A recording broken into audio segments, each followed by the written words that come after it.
हार के कई कारण होते हैं।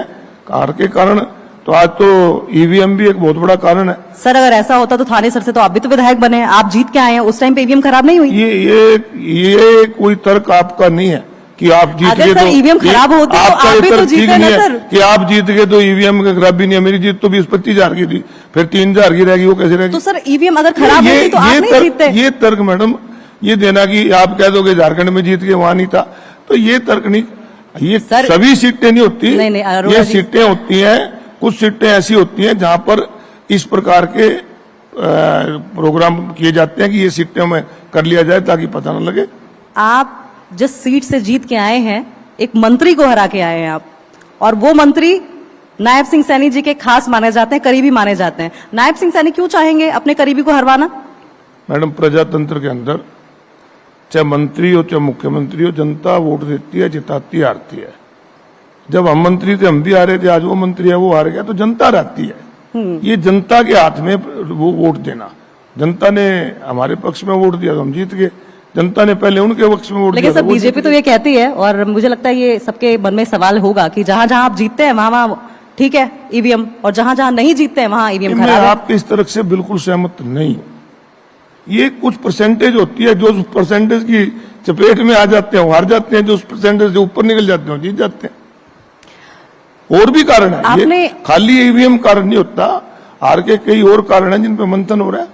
थोड़ी देर पहले सर आपने जिक्र किया कि हमने मुद्दे उठाए, मुद्दे जनता ने स्वीकार भी किए, लेकिन नतीजों में ऐसा क्यों लग रहा है कि मुद्दों को नकार दिया गया? नतीजे कैसे नहीं? आपने पहले पिछली बार 2019 में कांग्रेस को कम वोट पड़ी थी, अब की बार जितनी वोट बीजेपी को पड़ी है लगभग उतनी परसेंटेज वोट कांग्रेस पार्टी को पड़ी है। ये नहीं है कि कांग्रेस पार्टी को जनता ने नकारा या मुद्दों को नकारा।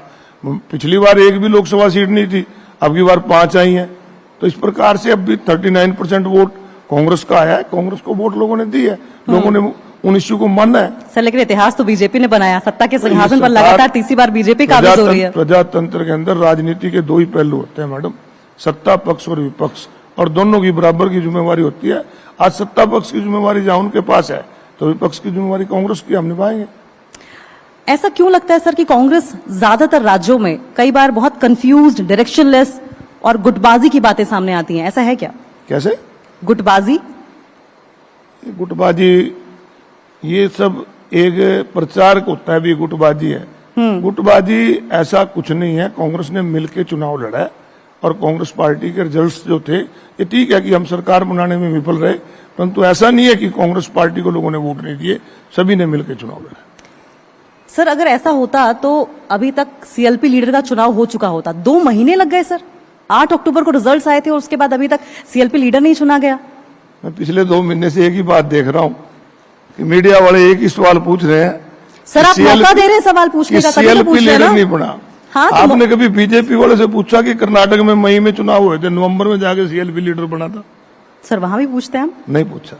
अरे आपने अपनी सहूलियत के हिसाब से टीवी देखा होगा, हम कोई ऐसी बात कुछ देखिए, ऐसा है हर एमएलए अपने अधिकार से विधानसभा में जाता है।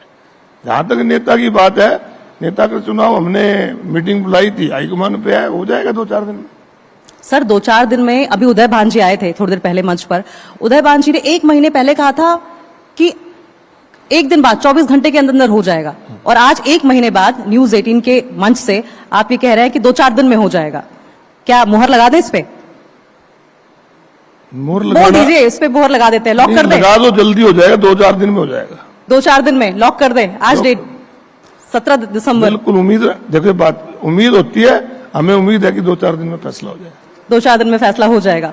सर जहां तक डायरेक्शनलेस और कंफ्यूजन की बात है, संगठन क्यों नहीं है? संगठन में कमी क्यों दिखाई देती है? संगठन क्यों नहीं बन पा रहा है हरियाणा में? निश्चित रूप से संगठन की कमी हर चुनाव में खली है। और क्या संगठन की? और संगठन जो होता है किसी भी पार्टी की एक रीढ़ की हड्डी होती है। हमने बहुत लंबा समय संगठन में काम किया है। अगर संगठन ना होना भी एक हार का कारण है, मैं इसको आपके मंच से स्वीकार करता हूं। और संगठन जल्दी बनना चाहिए, इस सूचना हाईकमान को चाहिए कि बहुत जल्दी हरियाणा प्रदेश में कांग्रेस का संगठन बनना चाहिए। सर किसान आंदोलन इस वक्त अपने उठान पर है एक बार फिर से। गुरनाम सिंह चढ़ूनी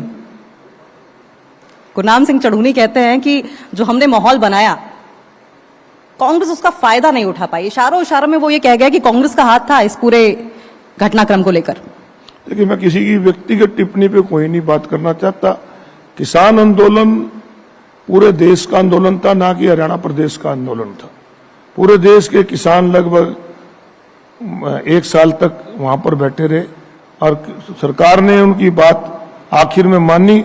ये अलग बात है कि उसको लागू नहीं किया, फिर किसान आंदोलन करने पे है। कोई किसान आंदोलन हरियाणा प्रदेश का था कि किसी एक नेता ने माहौल बना दिया, ऐसा कुछ नहीं था। लेकिन सर, गुरनाम सिंह चढ़ूनी बीजेपी का नाम भी तो ले सकते थे, एनएलडी का नाम ले सकते थे, जेजेपी का नाम ले सकते थे, उन्होंने कांग्रेस का ही नाम क्यों लिया? अगर गुरनाम सिंह चढ़ूनी ने माहौल बनाया तो गुरनाम सिंह चढ़ूनी खुद चुनाव लड़े थे, फिर उनकी वोट कितनी आई, फिर उन्होंने उसके पक्ष में क्यों नहीं बोल गया? ये सब इस प्रकार की बातें करके मुझे लगता है अपनी हार की जेब में टाकते हैं। हरियाणा की